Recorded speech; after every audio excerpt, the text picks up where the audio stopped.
Olá a todas e todos, sejam bem-vindas, sejam bem-vindos à aula 9 do nosso curso sobre a primavera da filosofia grega antiga.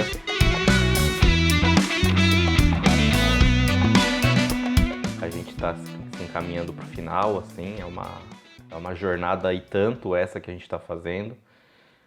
Eu sei que a gente podia trabalhar sempre mais, de maneira mais detida, de maneira mais completa, cada um dos filósofos que a gente listou aqui. Eu sei que eu podia ter feito outras escolhas, colocado outros autores, ao invés destes que eu coloquei. É sempre possível fazer de outra forma, né? Disso a gente não escapa. Mas uma coisa é certa, a gente fez da melhor maneira possível. É isso que a gente se propôs aqui. Eu digo a gente porque não sou apenas eu que faço as coisas aqui para o Instituto, né? Tem uma equipe por trás, então estamos todos de acordo com essa forma de organizar as aulas. E hoje é dia de falar sobre os famigerados sofistas. Eu deixei muita gente de fora antes de chegar aqui nos sofistas. Eu podia ter falado de toda a tradição que se seguiu a partir de Parmênides, eu podia falar de alguns discípulos de Heráclito, eu podia falar dos discípulos de todos esses autores que a gente viu até agora, tá? Eu não falei dos atomistas, eu não falei de Leucipo, nem de Demócrito, mesmo que ele seja contemporâneo de Sócrates, né? Mas é porque a gente ia ter um curso muito longo, tá? Eu prometo que eu vou soltando aulas extras para vocês ao longo do tempo, né? Eu disponibilizo algumas aulas extras para vocês sobre alguns autores ou algumas autoras que eu não abordei aqui. Aulas extras e que eu mando pro e-mail de vocês assim que a gente gravar e editar, tá bom?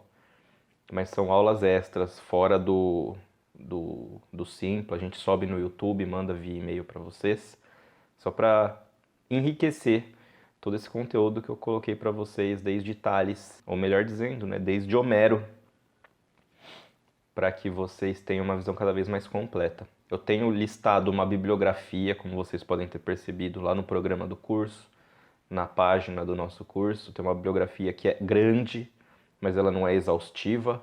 Então, sempre que vocês quiserem se aprofundar, vão a essa bibliografia, tá bom? Ela é fundamental para complementar as aulas. Aqui é só uma introdução. É da introdução mais rigorosa que eu posso fazer, o que eu consigo fazer. Mas é apenas uma introdução, nunca se esqueçam disso, tá bom? Então hoje a gente vai falar sobre os sofistas. E os sofistas são um grupo, na verdade, que não é homogêneo, não é considerado uma escola, não é um movimento. Sofistas são pensadores independentes, de diversos lugares que professam diferentes tipos de pensamento com diferentes habilidades, tá? Mas os sofistas são a grande renovação da filosofia em Atenas no século V. Tá? Quando a gente pensa na Atenas do século V, a gente pensa em muitos nomes que se tornarão ilustres para a história da cultura ocidental. A gente conhece, assim, de nome as obras incríveis do escultor Fídias, as tragédias do Sófocles e do Eurípides, as comédias do Aristófanes, as histórias do Heródoto, que viveu um tempo em Atenas mesmo não sendo ateniense. As histórias também, a história escrita por Tucídides, o grande nome, né, de governança, de liderança, Péricles, que foi eternizado na história ocidental, né, na história universal, como aquele que colocou Atenas, né, a uma potência cultural e militar condutora do mundo grego inteiro na época. Depois que Péricles e Atenas saíram vitoriosos da guerra contra os persas, o Péricles inaugura uma nova era em Atenas, incorporando cada vez mais os desenvolvimentos da democracia. Para além desses nomes que eu listei aqui para vocês, a gente tem também os nomes do Sócrates, do Platão, do Xenofonte. Contudo, durante as primeiras décadas do século V, Atenas que já era, né, na verdade, muito poderosa, muito influente, ela ainda não tinha nenhum filósofo nascido lá, em seu solo. Nenhum destes filósofos que a gente listou até agora é ateniense. O primeiro filósofo ateniense, de fato, foi o Sócrates.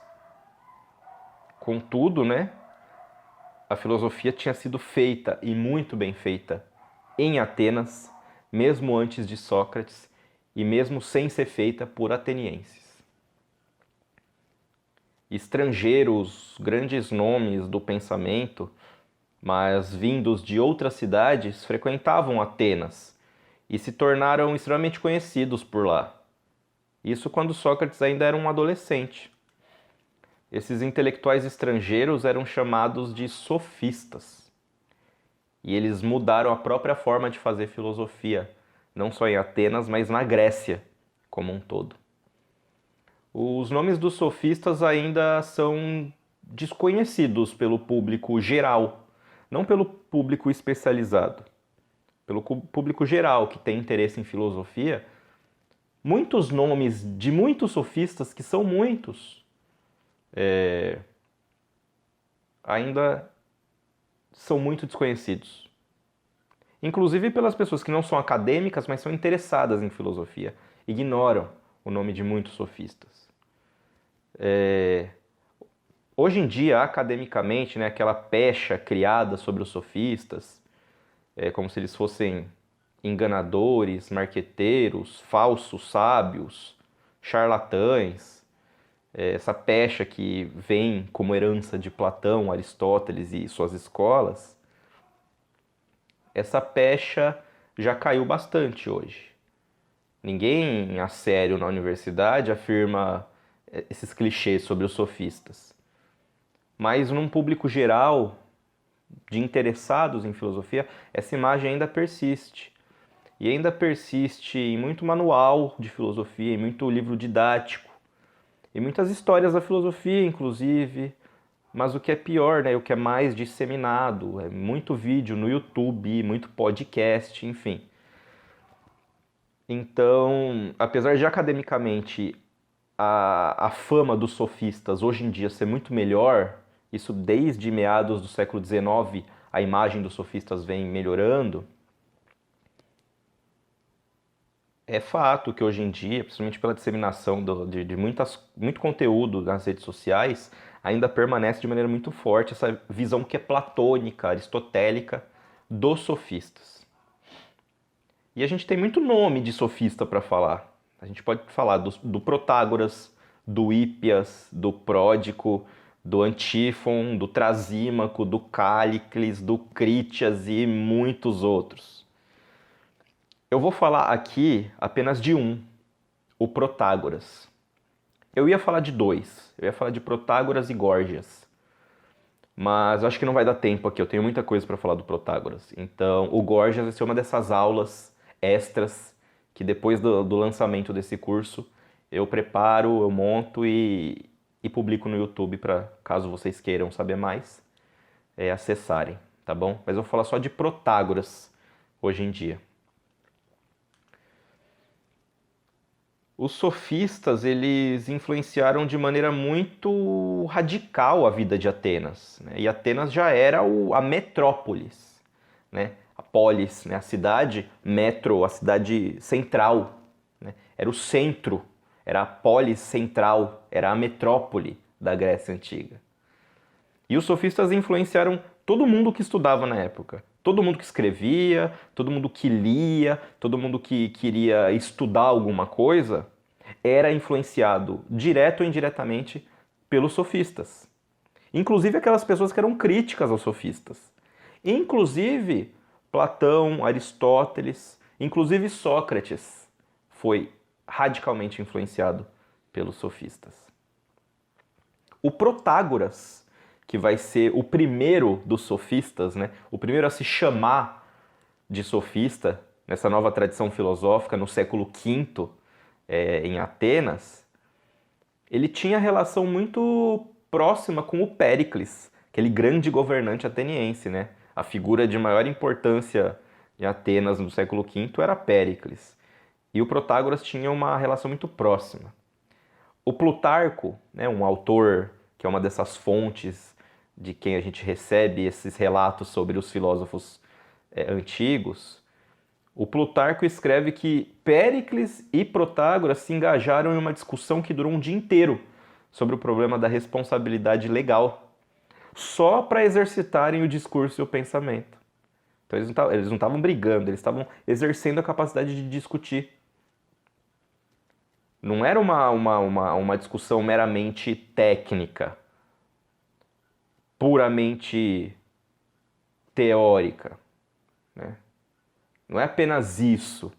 Era uma disputa, uma reflexão muito mais substancial sobre a responsabilidade legal.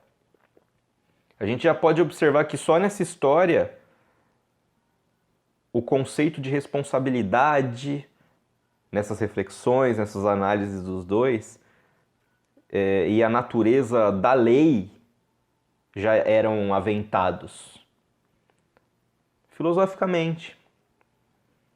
Então, nessas discussões entre Péricles e Protágoras, muito do que Atenas experimentou no seu desenvolvimento jurídico estava de maneira embrionária. Saiu muita coisa dessas discussões entre Péricles e Protágoras. O Péricles convidou inclusive o Protágoras por conta do tamanho respeito que a figura dele tinha, mesmo ele sendo um estrangeiro, hein? O Péricles convidou o Protágoras a escrever a constituição da colônia de Turioi, que hoje fica lá na Calábria, na Itália. Turioi, que era uma cidade modelo para a época. Péricles estava construindo uma cidade modelo, em cuja construção colaborou o melhor arquiteto da época, o Hipodamos de Mileto. Então essa é uma grande responsabilidade para um estrangeiro que vai escrever a constituição da cidade modelo. Não é pouca coisa não, sofistas. Principalmente o Protágoras, o primeiro deles. Só que vamos afinar aqui o pensamento. O que significa ser um sofista?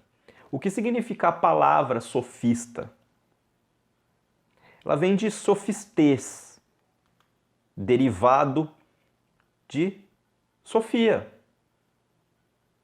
da qual a gente também deriva a palavra grega sophos. Sofia é sabedoria, vocês já viram aqui comigo. Sophos é o sábio, é uma pessoa inteligente, uma pessoa esperta. Então, o sofista, sofistes, ele é uma pessoa sábia. Ele é uma pessoa que tem um conhecimento, uma sabedoria primordialmente prática, específica, mas não só. Porque há graus de sabedoria, há diferentes tipos de conhecimentos, de matérias em que alguém pode ser sábio. Ninguém é sábio em tudo. Então os sofistas eles eram sábios em diversas artes. Eles ensinavam diversos tipos de conhecimentos. Mas sofista não é uma palavra do século V, é de muito antes. Homero e Hesíodo já usavam a palavra sofista para indicar professores, pessoas que ensinavam. Também poetas, sábios. Pessoas que ensinavam e transmitiam certos conhecimentos. No século V, o século de Protágoras, século de Sócrates, ainda jovem, o século dos sofistas, o Heródoto usava também o termo, no sentido de professores também. O Diógenes Laércio, no século II depois de Cristo, dizia que sofista era um outro nome para se referir ao que os filósofos eram. Homens sábios. E não apenas os filósofos, os poetas também eram considerados sofistas. Eram chamados de sofistas. Então, num sentido geral, a palavra sofista denota sabedoria e certa destreza. É um termo usual para louvar a sabedoria de alguém. Certo? Uma palavra que vem desde Homero e chega aqui no século V com um certo tipo de conteúdo desenvolvido. Ué, mas como é que esse nome se tornou pejorativo, então? Como é que os sofistas se tornaram sinônimos de charlatães, enganadores, como Platão diz, né? Mercadores de vitualhas, mercadores de falsidades. Como é que chega até nós isso?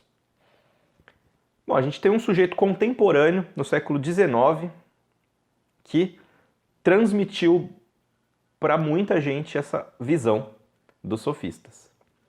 Em 1870, um filósofo utilitarista e também um economista chamado Henry Sidgwick, ele escreveu que os sofistas eram, e eu abro aspas, um grupo de charlatões que apareceram na Grécia Antiga no século V, que ganhavam amplo sustento às custas da credulidade pública, professando o ensino de virtudes, mas de fato ensinavam a arte do discurso falacioso. Fecho aspas.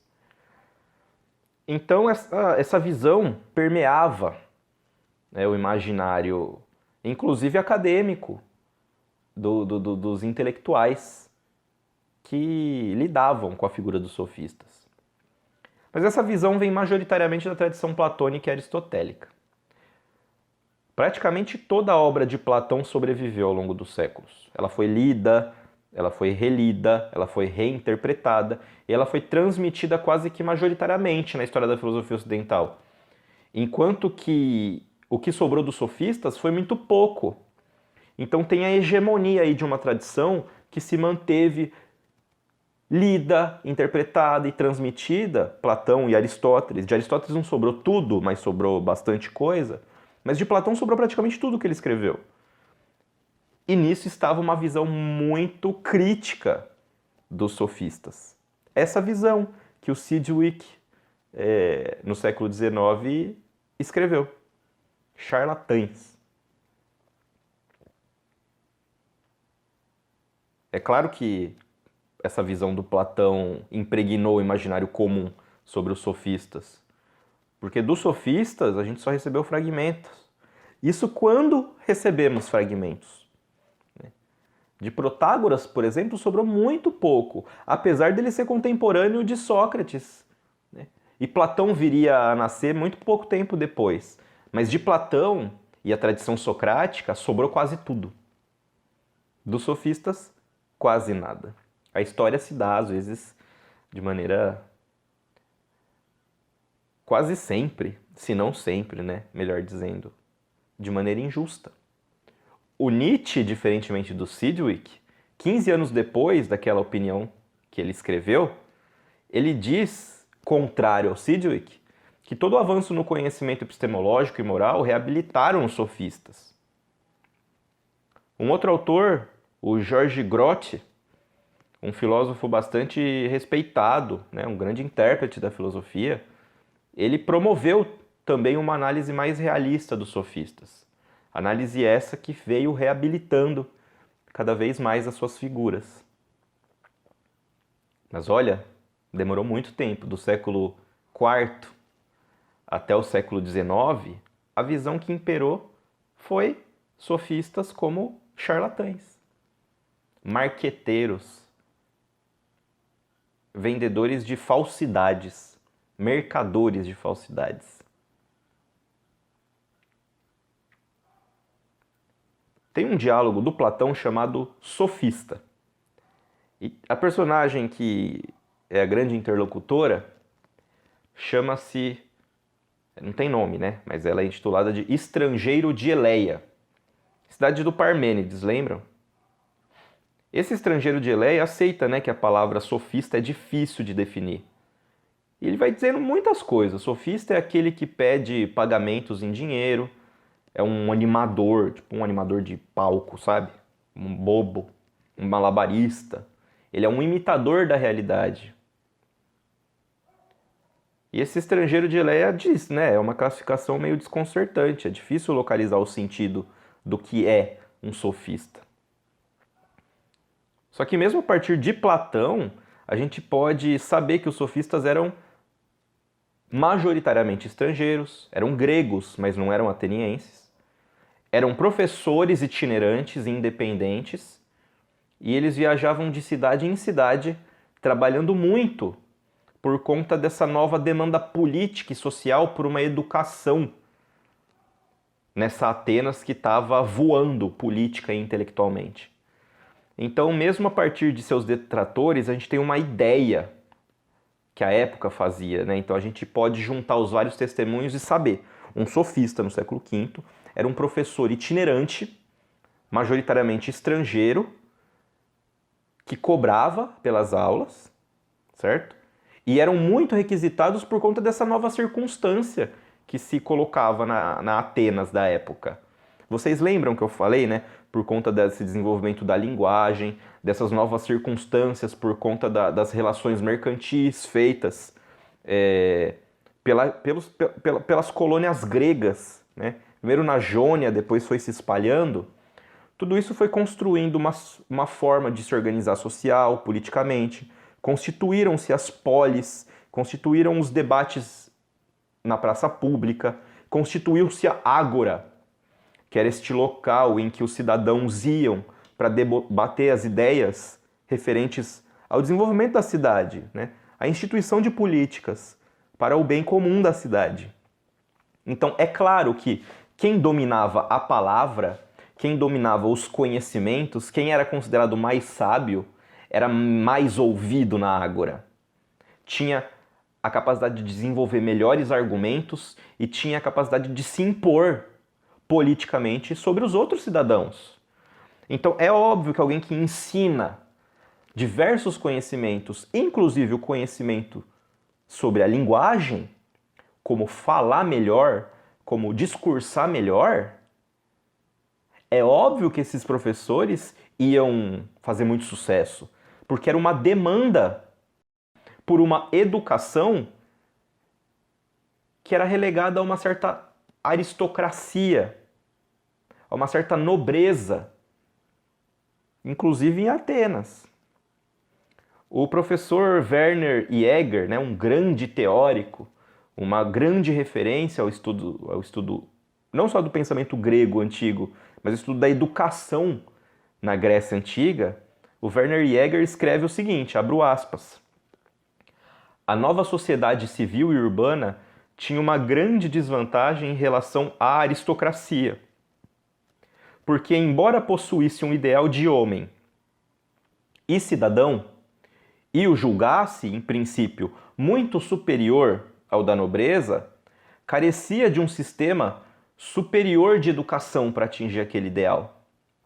A educação profissional, herdada do pai pelo filho, que lhe seguia o ofício ou a indústria, não se podia comparar à educação total de espírito e de corpo do nobre, baseada numa concepção total do homem.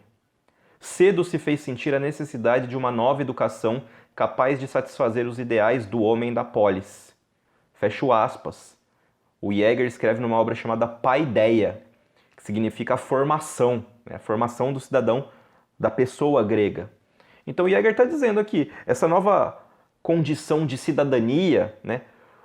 As pessoas da cidade, os cidadãos, eles tinham uma desvantagem em relação à educação que a nobreza, né, que essa aristocracia tinha, que era uma educação voltada para um ensino total. Era uma educação total, baseada numa concepção total de homem, de humanidade. Então, ora, os sofistas operavam um trabalho que tinha uma função social muito importante na Grécia. E atraídos pelas luzes da cidade, os sofistas foram atraídos para Atenas. Essa demanda fazia com que o seu trabalho vigorasse. A partir do Jäger, a gente, né, dado as devidas considerações, a gente podia dizer que os sofistas foram os primeiros educadores na Grécia. Lembra daquele sentido de sofistas como professores também, que a gente vê desde Homero? Então, tá aí. Essas novas circunstâncias, essa nova conjuntura grega estabelece novas formas de fazer filosofia, novas formas de lidar com o conhecimento.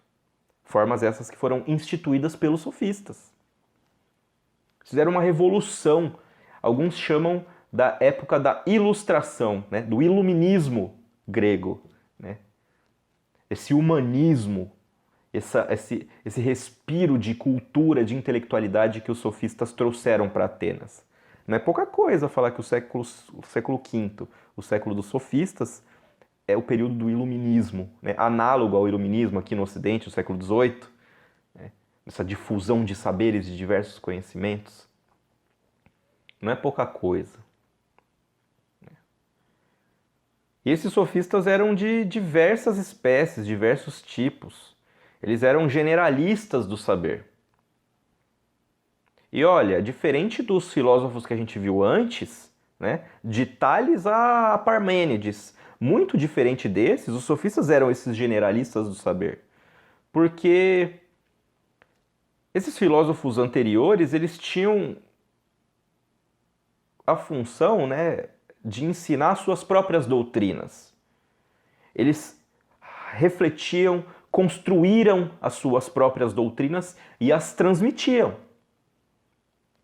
Nos sofistas, a gente tem um grupo de pessoas que estudou a doutrina dos outros, que interpretou, que apresentou-as ao público de uma maneira geral, inclusive criticando elas, inclusive falando sobre elas como hoje um intelectual faz ao levantar a bibliografia e analisar a vigência de certas ideias ou não, ou a utilidade de certas ideias ou não, a atualidade de certas ideias ou não. Os sofistas eram esses intelectuais generalistas, né? Muito, muito interessante isso.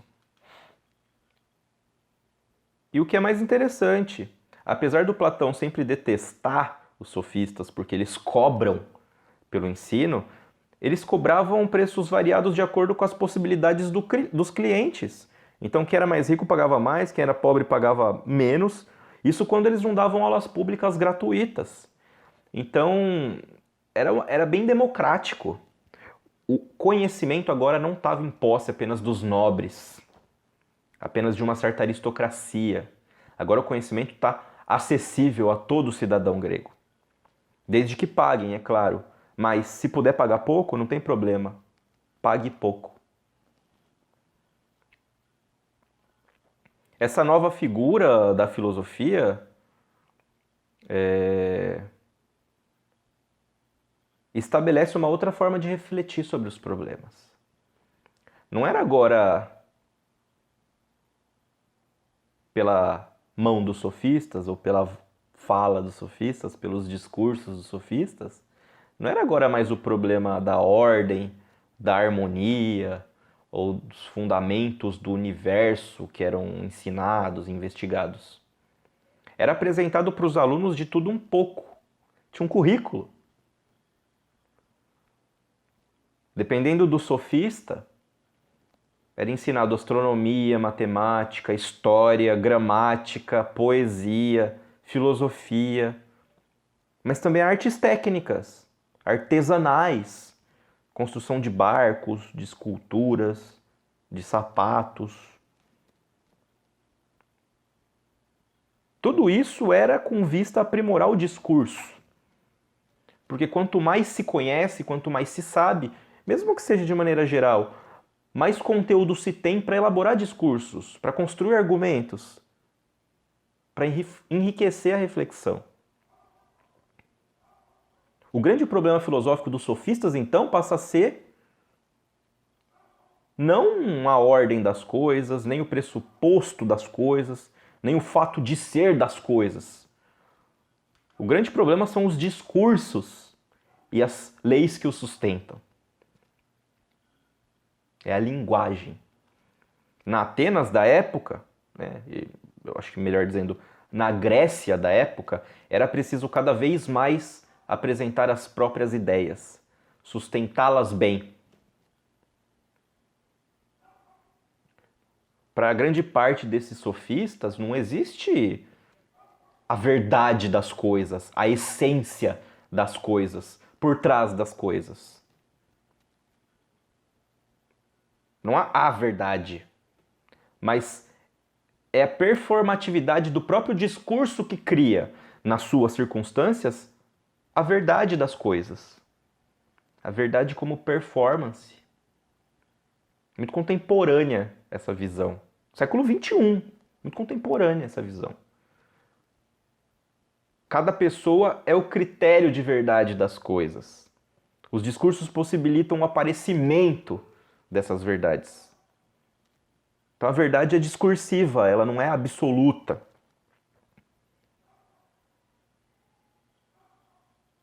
Grosso modo, os sofistas, eles negam o que os filósofos anteriores disseram. Não tem como acessar a verdade última das coisas. Não é possível penetrar os seus fundamentos. Porque não tem essa verdade. Não há um ser, uma essência por trás das coisas, por trás dos fenômenos, por trás daquilo que aparece. Só há os fenômenos. Só há aquilo que aparece. Certo? E como eu já disse, o primeiro sofista de que a gente tem notícia, que se auto-intitula como sofista, é o Protágoras de Abdera. Protágoras, ele é natural da cidade de Abdera, na Trácia. Fica lá no norte da Grécia. Ele nasce por volta de 485 e morre em 415. Como vocês sabem, essas datas são sempre bem aproximadas. No diálogo do Platão, intitulado Protágoras, né, o nome do sofista, então, o Platão escreve que ele admite ser um sofista e um educador. Lá na parte 317b do diálogo Protágoras. Ele mesmo admite. Ele é um sofista e um educador. E o Protágoras é um dos mais versáteis, ele é um dos mais hábeis e inovadores pensadores da antiguidade. Ele foi o primeiro a ensinar argumentação, oratória e retórica por um preço. E o primeiro a declarar que para cada argumento pode se apresentar um contra-argumento. Ele foi o primeiro a fazer importantes distinções linguísticas entre os tempos verbais, do passado, presente e o futuro, entre nomes por gênero, o masculino, o feminino e o neutro, entre modos verbais, o declarativo, o imperativo, o interrogativo, enfim. Ele foi o primeiro. Nos poucos fragmentos que sobraram do Protágoras, né, menos de uma dúzia, acho que são 8, né, a gente encontra declarações assim, humanistas, sobre a nossa posição enquanto seres humanos no processo do conhecimento e qual é o alcance desse conhecimento. A gente vê reflexões sobre a educação e sobre a prática da argumentação. Até os críticos do Protágoras, né? Todo mundo, até os críticos, respeitavam sua figura, pelo menos. Podiam não respeitar aquilo que ele dizia ou aquilo que ele defendia, mas era inegável que respeitavam a figura do Protágoras como um grande sujeito, como um peso pesado do pensamento. Até Platão. Aparentemente, o Protágoras escreve um tratado. Pelo menos um, né? Talvez vários, a gente não sabe. O Diógenes Laércio lista uns 12 livros, mas pode ser que seja um livro só com várias partes, com títulos. Então a gente nunca vai saber, né? A não ser que apareça um documento aí diferente. Ou ele escreve um tratado, ou ele escreve vários. Mas ele escreve, então ele escreve coisas. A gente tem aqui 8 fragmentos restantes que iluminam a gente sobre o caráter dos seus ensinamentos. Eu vou listar aqui para vocês os 8 fragmentos, tá? Fragmento 1. Abro aspas. De todas as coisas é o humano a medida. Das coisas que são, de que são, e das coisas que não são, de que não são. Fragmento 2. Abro aspas. O ensino precisa de doação e prática. A aprendizagem deve começar na juventude. Fragmento 3. Sobre os deuses. Eu não posso saber se existem ou não existem, ou que forma eles possam ter, pois há muitas coisas que nos impedem de saber. A obscuridade do objeto e a curta vida do ser humano. Fragmento 4. Há sempre dois argumentos opostos sobre tudo. Fragmento 5. Para fazer com que os mais fracos sejam a causa dos mais fortes. Fragmento 6. É impossível contradizer. Fragmento 7. A arte sem prática e prática sem arte não são nada. Fragmento 8. A educação não cria raízes na alma, a menos que vá bem fundo. Tem uma obra do Protágoras chamada Antilogias, que o Diógenes Laércio lá diz ter 2 volumes. O objeto do Protágoras teria sido demonstrar que argumentos contraditórios descrevem a realidade do objeto. Olha só, argumentos que são opostos entre si descrevem ambos a realidade do objeto. Já que em cada argumento contrário tem uma parte da verdade do objeto. Então, tem uma parte da verdade do objeto em um argumento e também tem uma outra parte da verdade desse objeto no outro argumento. Já que cada argumento contrário tem uma parte dessa verdade, a realidade última do objeto não pode ser mostrada, já que a gente não pode decidir qual dos argumentos é válido. Os dois podem ser verdadeiros, os dois podem ser falsos, enfim. Um pode ser verdadeiro, um pode ser falso. Não há critério para saber qual que é a essência do objeto para o Protágoras. Em última instância, não tem essência do objeto. Não tem essência. Como lá no fragmento 5, que eu acabei de ver, acabei de mostrar para vocês, voltem lá para ver qual que é o fragmento 5, o argumento mais fraco pode vencer o mais forte, inclusive. Porque já que a realidade última não pode ser captada pela razão, já que não tem um ser permanente das coisas, só há as formas de apresentar as coisas, para quem pergunta para a gente. A apresentação das coisas é feita pela linguagem.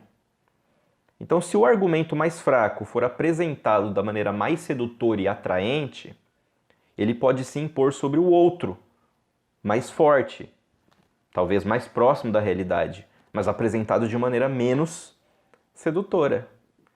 Então, um argumento mais fraco pode vencer o mais forte, porque não tem esse critério último.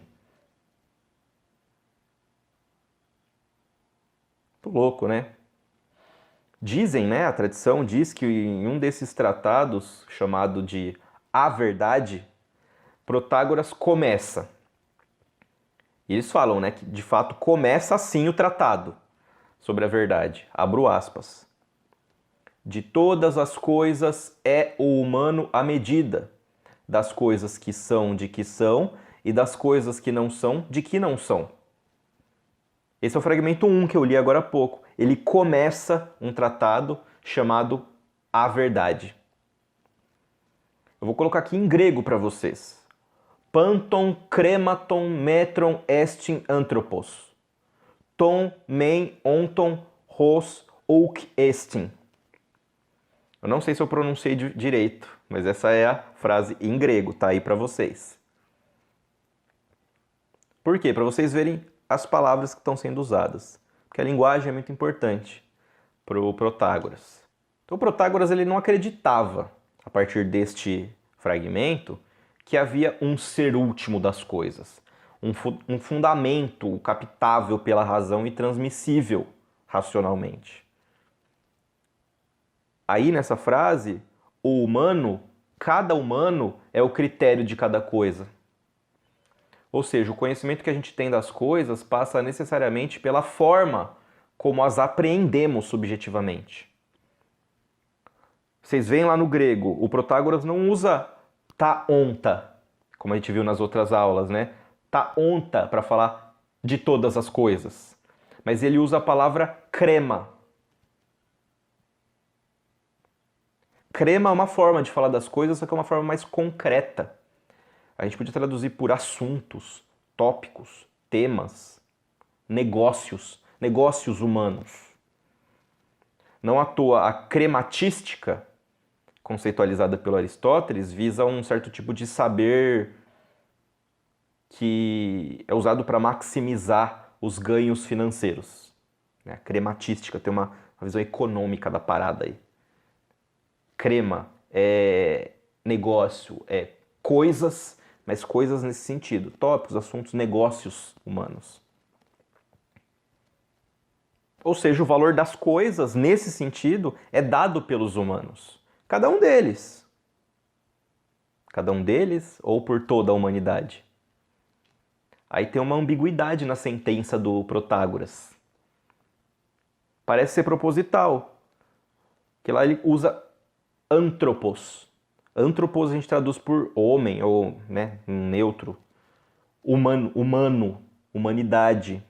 Só que ela pode ser singular ou plural, igual a gente usa humano, ou humano enquanto o grupo de todos os seres humanos, ou humano, cada indivíduo.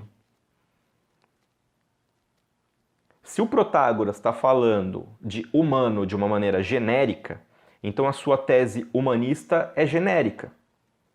Não há nenhum ponto de vista privilegiado, transhumano, do qual o julgamento objetivo e de autoridade sobre qualquer questão possa ser proferido. Mas se a gente interpreta humano como individual, cada um dos indivíduos humanos, apontando para as diferenças individuais no julgamento entre diferentes pessoas, então o Protágoras sustenta uma tese humanista extremamente forte, o subjetivismo. Nesse sentido, não tem como superar as diferenças do julgamento, julgamento esse que é individual, sobre questão alguma. O Aristóteles, lá na obra Metafísica, adota essa interpretação, essa última, sobre esse subjetivismo. O antropos lá significa a medida de todas as coisas é cada um dos seres humanos. O exemplo do Aristóteles é, por exemplo, o vento frio. O vento frio, a verdade do vento frio, ele pode causar diferentes estados em diferentes pessoas. Então, não teria, segundo Protágoras, nessa visão, a partir de Aristóteles, não existiria o vento frio em si. Porque se cada um sente o vento e alguns dizem, não tá frio, e outro diz, tá frio pra caramba, é verdade que o vento não é frio pro sujeito e é verdade também que o vento é frio para aquele outro. Quem que tá com a razão? Este sente pouco frio e aquele sente mais com o mesmo vento? Então cada homem é a medida dessas verdades proferidas pelo discurso. O Platão também interpreta igual a Aristóteles. Inclusive a interpretação do Aristóteles vem do Platão. Lá num diálogo chamado Teeteto, o Platão interpreta o Protágoras desse jeito, a partir desse subjetivismo. Cada indivíduo é a medida de todas as coisas. Se a gente juntar esse fragmento 1 com o fragmento 3, aquele lá sobre os deuses, que a gente não pode falar porque a gente é finito e o objeto é muito obscuro, o Protágoras, olha, só nesses fragmentos a gente pode retirar tudo isso, hein? O Protágoras nos mostra, no fragmento 3, uma distinção muito precisa entre uma concepção de mundo, tal como é manifestada por um ser humano, que está sujeito a certas limitações cognitivas, e também mostra outra concepção de mundo, da perspectiva de um ser que não está sujeito a essas limitações. Então, o fragmento 1 e o fragmento 3 nos mostram duas condições, duas circunstâncias, duas sujeições do conhecimento de um ser que é limitado e finito e de um mundo de um ser que não é limitado e não é finito. Nós somos, Os deuses talvez não sejam, mas eles a gente não consegue conhecer. Ele limita o nosso conhecimento das coisas, nosso conhecimento humano. Não dá para conhecer a essência das coisas, nem dos deuses. O Protágoras está dizendo que é melhor que limitemos o nosso conhecimento, a nossa especulação, a questões não obscuras. É melhor limitar o nosso conhecimento àquelas coisas que são acessíveis aos modos humanos de apreensão. Nesse sentido, o Protágoras não professa nem ceticismo e nem ateísmo, como acusaram ele. O fragmento 3 não tem ceticismo e muito menos ateísmo. Acusaram Protágoras de ser ateu e ele teve que fugir até o fim da vida de Atenas. Não pôde voltar mais. Ele é um pragmático em um termo contemporâneo. Ele enfatiza a experiência direta na produção do conhecimento. Ele não é um cético que nega a possibilidade do conhecimento. Ele diz que o conhecimento é possível, mas das coisas em que a nossa limitação cognitiva tem capacidade de acessar.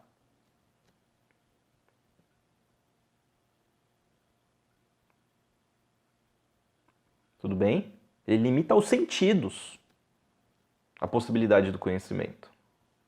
Por isso ele consegue oferecer argumentos para contestar, por exemplo, um geômetra que tem um conhecimento que é teórico.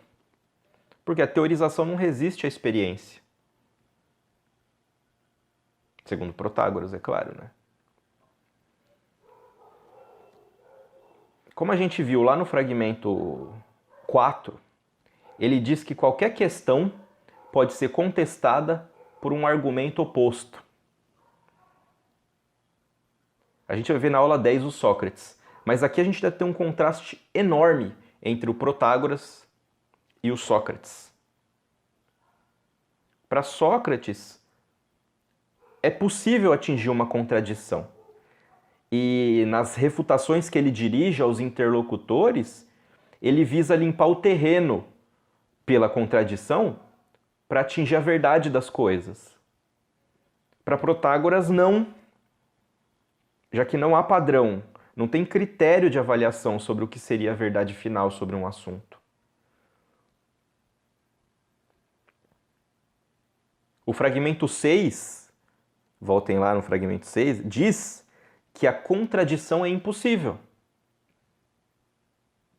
Por quê? Porque, em última instância, existem argumentos opostos sobre as coisas, mas como você não consegue decidir, ambos são verdadeiros.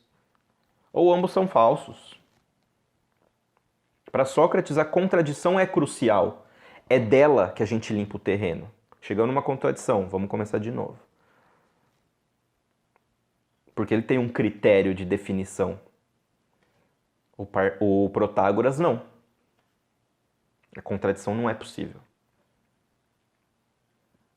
O Protágoras, como um excelente orador que era, ele se recusava a adaptar a sua forma de discursar. Ele se recusava a adaptar os seus argumentos aos padrões dos interlocutores. A gente vê no diálogo do Platão, chamado Protágoras. Lá o Sócrates, né, o personagem de Platão, diz: vamos fazer um discurso sobre a possibilidade do ensino da virtude, mas um discurso breve, né, seja sucinto e tal, né, vamos lá. O Protágoras se recusa, ele faz um puta de um discurso longuíssimo, ocupa metade do diálogo. Por que o Protágoras faz isso? Porque ele debate de acordo com seus próprios padrões. Ele tem uma fama, ele já constituiu uma fama de um tipo de discurso que ele professa. E ele vai se fiar a esse tipo de discurso, que é o dele. A gente não tem que debater de acordo com os padrões dos nossos opositores. Não é o padrão dos outros que tem que definir o tipo de discurso que eu vou fazer. São os meus próprios padrões. Então a gente aqui conseguiu ter uma ideia de um Protágoras que ele institui uma nova forma de fazer filosofia. Ele não está preocupado em estabelecer quais são os fundamentos últimos do cosmo, os fundamentos últimos da realidade, porque não há esses fundamentos em última instância. Essa verdade é performática. Está em cada humano o padrão da verdade, que só pode ser julgada de acordo com o contexto do discurso. Se é que eu posso interpretar de maneira tão profunda desse jeito. Se é que o fragmento suscita essa possibilidade. Que eu acho que suscita, e todos os autores nos quais eu me baseei para produzir essa aula acreditam também. É muito curioso porque, claro, dadas as devidas proporções, o Protágoras está dizendo: a gente não tem como conhecer as coisas em si mesmas, a essência das coisas. A gente só consegue conhecer a representação dessas coisas por meio dos discursos. É muito parecido com o que o Kant vai estabelecer no século XVIII. Claro que o Kant não nega a existência das essências das coisas em si mesmas, mas o Kant limita o conhecimento humano às condições humanas do conhecimento. O Kant limita o conhecimento aos fenômenos, às coisas que aparecem para um sujeito dotado de intuição e entendimento. As nossas formas puras, a priori, de abarcar os objetos e conhecê-los, de acordo com as condições que estão dadas em mim enquanto humano. É um conhecimento, então, o que o Kant vai estabelecer, é um conhecimento para mim, ser humano, não um conhecimento em si mesmo. Dada, claro, as devidas proporções, o que o Protágoras está propondo é melhor a gente limitar o conhecimento que a gente pretende ter das coisas às condições puramente humanas. E nesse sentido, as condições puramente humanas estão dadas em cada um dos seres humanos. Esse é o caráter desse subjetivismo protagórico.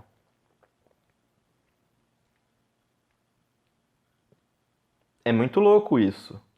O Protágoras, com toda essa preocupação em transmitir uma gama geral de conhecimentos, assim como os outros sofistas, preocupados em transmitir não só para a nobreza, mas uma visão integral do conhecimento humano, para quem pode pagar, e não para quem pode pagar muito, mas quem pode pagar de acordo com os seus ganhos, com as suas condições. Essa possibilidade desse conhecimento, desse ensino, dessa educação cívica, traz uma preocupação muito centrada no desenvolvimento do ser humano. Antes de Sócrates, aqui tem uma virada antropológica. Não que os outros filósofos não tivessem certas preocupações morais ou políticas, mas aqui a gente vê que é a preocupação política a proeminente. Não existe aqui uma preocupação com uma especulação puramente teórica sobre o que é o fundamento último do real. Aqui tem uma virada para o que os seres humanos conseguem conhecer e como eles podem transmitir, a partir de uma análise minuciosa das formas do discurso, como eles podem dizer estas coisas que eles conhecem.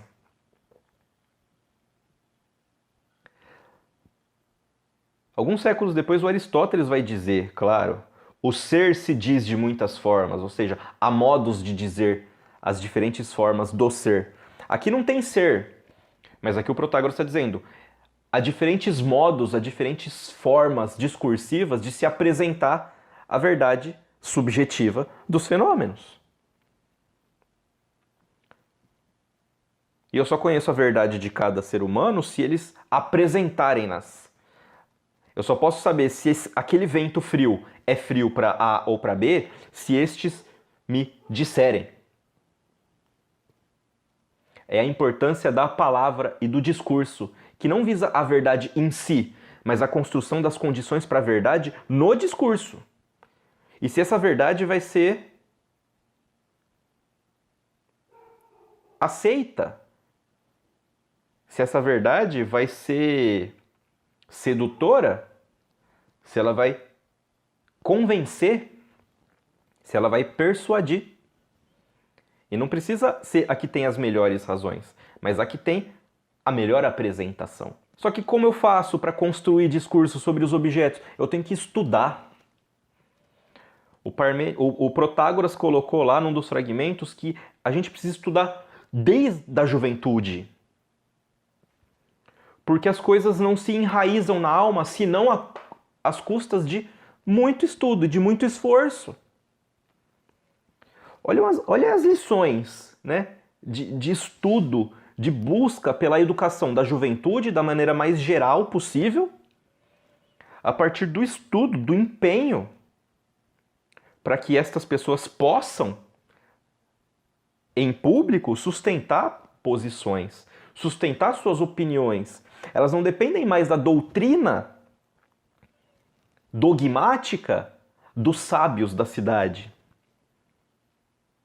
das autoridades mitopoéticas, inclusive, que estabeleciam a educação formal na Grécia. Não, eles estão fazendo um convite para essa juventude pensar por si, tomar as rédeas do próprio pensamento, do próprio discurso e da própria existência. Por isso é a época da ilustração grega. Uma coisa é certa, Protágoras mudou a forma de fazer filosofia e teve o respeito de todo mundo, inclusive dos oponentes, como sendo um grande pensador. Tanto no Teteto quanto no Protágoras, os diálogos do Platão, o Protágoras é apresentado como um filósofo coerente e sólido. Platão ridiculariza os seguidores do Protágoras, não ele. O debate entre o Sócrates e o Protágoras, nos diálogos do Platão, não é apresentado como debate entre dois inimigos, mas é entre dois colegas que se respeitam, mesmo discordando entre si. Porque é inegável, e a gente vai ver na próxima aula, a influência que o próprio Sócrates recebe de Protágoras, ou dos sofistas num geral. A gente tem mais uma revolução no pensamento aqui. Mais uma. Só que, claro, os sofistas vão incomodar. E vai incomodar alguém como um Platão, por quê? Porque o Platão é um aristocrata. O Platão é um nobre. O Platão teve uma educação aristocrática e ele tem uma visão meio aristocrática do mundo. É só pensar no seu diálogo à República, em que ele concebe qual é a cidade ideal, e essa cidade ideal não é democrática. Ela é uma monarquia regida pelo filósofo, pelo rei filósofo. Então Platão tinha uma visão que estava muito assimilada à visão da nobreza ateniense, da aristocracia ateniense. Platão nunca teve que trabalhar. E os sofistas eram trabalhadores, majoritariamente. Por isso que eles cobravam. Não é porque eles eram charlatões. Eles cobravam porque era disso que eles viviam. Eles tinham uma profissão. Eles tinham uma função. E eles eram remunerados por isso. É muito possível ver um Protágoras, ou um Górgias, ou um Antífon, enfim, como sendo estes mestres desse saber generalizado, humanistas, né? Essa figura super famosa na época, super bem considerada, seria, em tempos atuais, seria muito comum a gente ver um Protágoras, por exemplo, sendo chamado para capa de revista, para entrevistas nos jornais. debatendo com os estudantes, as estudantes nas áreas comuns das universidades, transmitindo para essa galera um pouco dessa erudição que eles têm. Uma figura popular. Essa era a figura dos sofistas. Por isso que incomodava tanto as pessoas das classes menos laboriosas, mais nobres, que cultivavam o ócio e não o negócio. Né? Os sofistas eram, antes de mais nada, trabalhadores e eram muito respeitados. Até chegar ao ponto de incomodar muito, né? Como Protágoras incomodou pelo seu aparente ateísmo e teve que sair fugido de Atenas. Mas até então ele gozava de uma reputação invejável. São grandes nomes os sofistas. Aqui eu falei de um, mas são do primeiro, né? Mas são grandes nomes do pensamento filosófico de uma importância revolucionária. São grandes filósofos e eles têm que ser reconhecidos como tal. Tudo bem, gente? Espero que tenham gostado. Na próxima aula a gente tem o nosso encerramento, a última aula. Talvez eu me estenda um pouco mais na última aula, mas é só pra gente se despedir. Tá bom? Espero que tenham gostado. Qualquer coisa me escrevam. E se tiverem alguma dúvida, voltem o vídeo, assistam com mais cuidado, anotem bem. E a gente se vê numa próxima.